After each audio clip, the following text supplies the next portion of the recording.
We talk about so many kind of pollution: air pollution, water pollution, noise pollution, thermal pollution, nuclear pollution. But we do not care about the pollution that we are seeing every day inside us, and that is pollution of minds. We always look outside, but we never bother that our minds are also getting polluted, and they are done so deliberately. What we watch on television, what we read in books, what we do in day to day lives, that also adds to so many kind of pollution in mind, feelings which are negative. People who are around us pessimistic, infecting us day and night. What about them? What about your mind that is more susceptible? Your body can withstand any kind of pollution. But what about the mind that is supposed to be pure? That should be the Sharin one, because that is the thing that is controlling all of us, that is controlling everything all around us. Suppose your mobile is having corrupt software, your computer is hacked. Same way, same hacking is already there with our mind, but we never know and we never try to know. Can we do something about it?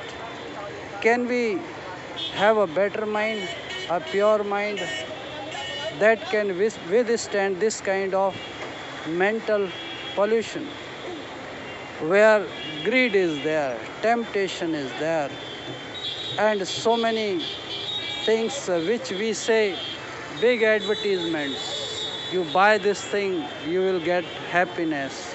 You buy this mobile, you will get joy.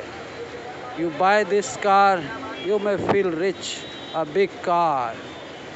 Such kind of things, they are put into our mind, and those things sometimes control our day-to-day action. We madly, like dogs, try to seek all those things. We pile up those things in our houses. Sometimes we use them when they are new. When they get old, they have no value. Their loveliness, their attraction, it goes down day by day.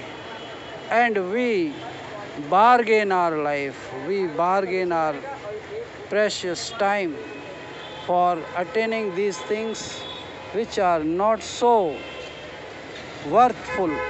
They are worthless, I can say, because with the time they degenerate, and they generate less. They shape our energy, they shape our day to day valuable time that we can give to our family, our community, our society, and to the country that should come first. But we become so petty in attaining, grabbing, hoarding those things that we cannot say is our life worth living. Is it the same thing? For that we are trained, we are educated, we are supposed to be there in this world.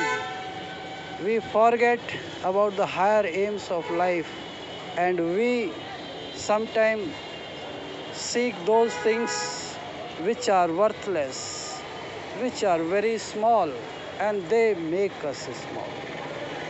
The magic of thinking big, you just start and you see if you can think bigger, if you can think higher, if you can think selfless with the attitude of having approach of helping those who are struggling, those who are trying, those who want to do something in their lives. Have a mastermind, be with the people, those who are trying to do something better for the humanity. That's all for today. Have a nice day. May God bless us all.